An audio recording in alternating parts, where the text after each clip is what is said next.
শেষ 25 দিনে তুমি কিভাবে A+ পেতে পারো, এই ভিডিওটা তাদের সামনে, তুমি যদি এখন ইউটিউব স্ক্রল করে থাকো তোমার সামনে এই ভিডিওটা চলে যাবে, কারণ তোমার এখন আমার প্রয়োজন, এই ভিডিওটা দেখার প্রয়োজন।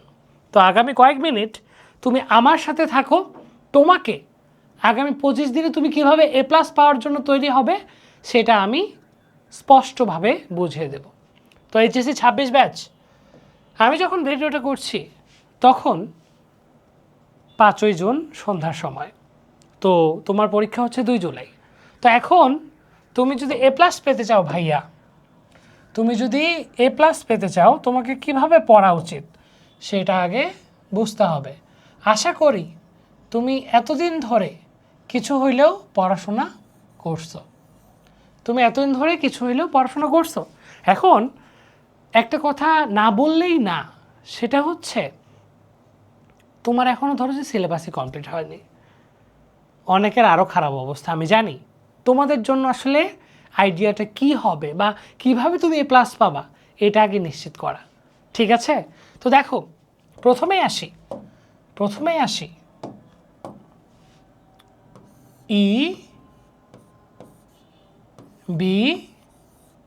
EBI। তো EBI, ইংলিশ, বাংলা, ICT, এই 3টা সাবজেক্ট কিন্তু মেইন সাবজেক্ট, সেটা সায়েন্স হোক, আর্টস হোক, কমার্স হোক। তো EBI এ তুমি A+টা নিশ্চিত করো। এখন বাংলাতে A+ পাওয়া খুবই সহজ, বাংলায় তুমি যদি ভালো করে পড়ো তাহলে তুমি এখান থেকে A+ নিশ্চিন্তে পাবা, এটা নিয়ে কোনো সন্দেহ নাই। তাহলে কি হইল? তাহলে আমরা বাংলাটাতে A+ নিশ্চিত করলাম, কিভাবে পাবা? বাংলায় A+ পাওয়ার জন্য তোমার বাংলা প্রথম পত্রে CQ 60টা, MCQ 30টা। তুমি যদি একটু ভালো করে পড়ো ইনশাল্লাহ তুমি এটা পারবা, কারণ তুমি বাঙালি। আর বাংলা দ্বিতীয় পত্রে লিখিত এবং গ্রামার যেই থাকে, ব্যাকরণ, খুবই ইজি। তুমি জাস্ট গত 10 বছরের বোর্ড প্রশ্ন পড়বা, আমি 100% কমন দিলাম, বাংলা সেকেন্ড পার্ট তোমার 100% কমন আসবে। তো বাংলাটা মিলে হলো A+। এখন ইংলিশে ভাইয়া, ইংলিশ তো প্রচণ্ড কঠিন, ইংলিশে A+ কীভাবে পাবো? গ্রামার তো পারি না। দেখো, সেম কথা, বিশেষ করে গ্রামারের ক্ষেত্রে যেটা হয় সেটা হচ্ছে যে তুমি ওই ঘুরায় ফিরা ওই সাবজেক্টগুলো থেকে, মানে ওই টপিকগুলো থেকেই তো প্রশ্ন আসে, রাইট? তোমাকে তো বলে দেওয়া হয় যে প্রিপোজিশন, তারপর right from verb, narration, just তোমাকে নিয়মগুলো মনে রাখতে হবে। তো আমি তোমাদের রিফাত ভাইয়া কিন্তু অলরেডি ইংলিশ নিয়েও আমরা পড়ানো শুরু করব, এটা নিয়ে আমি প্ল্যান করছি। তো এটা নিয়ে কোনো চিন্তা রেখো না যে তুমি ইংলিশে A+ পাবা না। তার জন্য তুমি জাস্ট কী করবা, একটু সুন্দর করে বোর্ড প্রশ্নগুলো দেখবা যে কীভাবে প্রশ্ন আসছে, আর প্রত্যেকটা গ্রামার আইটেমের একটু মূল ভাবটা বোঝার চেষ্টা করবে যে এটা আসলে কীভাবে হয়, অ্যান্সারটা কীভাবে হয়, তুমি ইজিলি পারবা। আর ফার্স্ট পার্টের ক্ষেত্রে তো বললাম, বোর্ড প্রশ্ন পড়ো, তুমি এখান থেকে A+টা নিশ্চিত করো। ICT ভাইয়া, ICTতে তো ফেলও যায়। দেখো, ICTতে ফেল যায় জানি, কিন্তু তোমরা যারা একটু হলেও পড়াশোনা করছো, আশা করি ICT নিয়ে তোমাদের সমস্যা হবে না, যদি না তুমি একটুও না পড়ো। আর ICTতে কিছু অধ্যায় আছে যেখান থেকে প্রশ্ন 100% আসবে। তো দেখো, তুমি 3টাতে A+ পেয়ে গেলা। আরেকটা কথা বলি, HSCতে, মানে HSC বলো SSC বলো, A+ পাইতে গেলে তো সব সাবজেক্টে A+ পাইতে হয় না, এটা তুমিও জানো আমিও জানি, রাইট? এটা তো খুব ইজি কথা। তো আমাদের বেশিরভাগ স্টুডেন্ট যেহেতু সায়েন্সের, আমি সায়েন্সের ক্ষেত্রে বলছি, যেমন ধরো PCMB, physics, chemistry, math, biology, PCMB, এর মধ্যে একটা জিনিস খুবই গুরুত্বপূর্ণ, সেটা হচ্ছে যে 4 সাবজেক্ট যেটাকে বলে, অনেকের ম্যাথ থাকে, অনেকের বায়োলজি থাকে। তো একটা কথা বলে দিই যে তোমরা যারা ধরো যে তোমার হচ্ছে ম্যাথ হচ্ছে 4 সাবজেক্ট, তো 4 সাবজেক্টে সবসময় চেষ্টা করবা A+ রাখতে। তুমি যদি অপশনাল সাবজেক্টে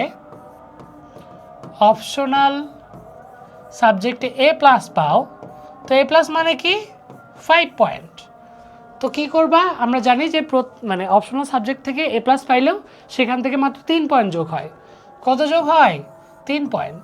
কিন্তু এই 3 পয়েন্ট যদি তুমি পাও সেক্ষেত্রে কি হবে, এটা কিন্তু মোট জিপিএর সাথে যোগ হবে। তো মোট জিপিএর সাথে যখন এই 3টা যোগ হয় তখন তোমার সামগ্রিকভাবে এ প্লাস পাওয়ার নিশ্চয়তাটা বেড়ে যায়। তো যাদের ফিজিক্স হোক, বায়োলজি হোক, যাদের হোয়াট এভার যেটাই হচ্ছে তোমার 4 সাবজেক্ট বা অপশনাল সাবজেক্ট, সেটাতে চেষ্টা করবা এ প্লাস রাখার। তো ইংলিশ, বাংলা, আইসিটি এটাতে এ প্লাস, তারপর হচ্ছে অপশনাল সাবজেক্টে এ প্লাস, তারপরে ধরো যে ফিজিক্স, কেমিস্ট্রি এই দুইটাতে চেষ্টা করবা এ প্লাসটা রাখার। এখন অনেকের কাছে হয়তো বা কেমিস্ট্রি কঠিন লাগে, অনেকের কাছে ফিজিক্স কঠিন লাগে। তো এই যে পিসি, হ্যাঁ, ফিজিক্স, কেমিস্ট্রি এগুলোতে তুমি চেষ্টা করো যে কোনো দুইটার একটাতে এ প্লাস পাওয়ার। মানে তুমি ধরো যে আরেকটা যদি সাবজেক্ট হয়, আরেকটা যদি সাবজেক্ট হয়, ধরো যে বায়োলজি, যাদের হচ্ছে বেশিরভাগ ক্ষেত্রেই বায়োলজিটা হচ্ছে মেইন সাবজেক্টে থাকে, তো এই 3টার মধ্যে তুমি যে কোনো দুইটাতে এ প্লাস রাখো। ধরো যে বায়োলজি যেহেতু তুমি পড়ছো ভালো করে, বায়োলজিতে এ প্লাস, ফিজিক্সে এ প্লাস, কেমিস্ট্রিতে তুমি 4 থাকুক, হ্যাঁ, তুমি এ পাইলেও কিন্তু সামগ্রিকভাবে দেখা যাবে যে তুমি কিন্তু অনেকটা আগায় থাকবে এবং এ প্লাসটা তোমার নিশ্চিত হবে। তো একটা সহজ কথা হচ্ছে, আমাদের 100% ইবিআই, হ্যাঁ, এখান থেকে তোমাকে এ প্লাসটা পেতে হবে। 3টাতে এ প্লাস পাওয়া, তারপর হচ্ছে অপশনালে এ প্লাস পাওয়া, আর ধরো যে ফিজিক্স, কেমিস্ট্রি, বায়োলজি যদি তোমার ম্যাথ হচ্ছে অপশনাল হয়, সেক্ষেত্রে এই 3টার মধ্যে 2টাতে এ প্লাস পাইলে সামগ্রিকভাবে দেখা যাবে যে তোমার এ প্লাসটা চলে আসছে। একটা কথা আমি বারবার বলি যে তোমাদের এই কয়েকটা দিন একটু টেকনিক্যালি পড়তে হবে, হ্যাঁ। যেমন ধরো যে আমি কিন্তু already physics, chemistry, math, biology 4টা সাবজেক্টেরই আমি ফাইনাল সাজেশন দিয়েছি। আমি সামনে আরও সাজেশন দিব, ওইগুলো একটু ফলো করবা। তোমার এ প্লাস পাওয়া কেউ ঠেকাইতে পারবে না। তোমার এইচএসসিতে এ প্লাস পাওয়া কেউ ঠেকাইতে পারবে না।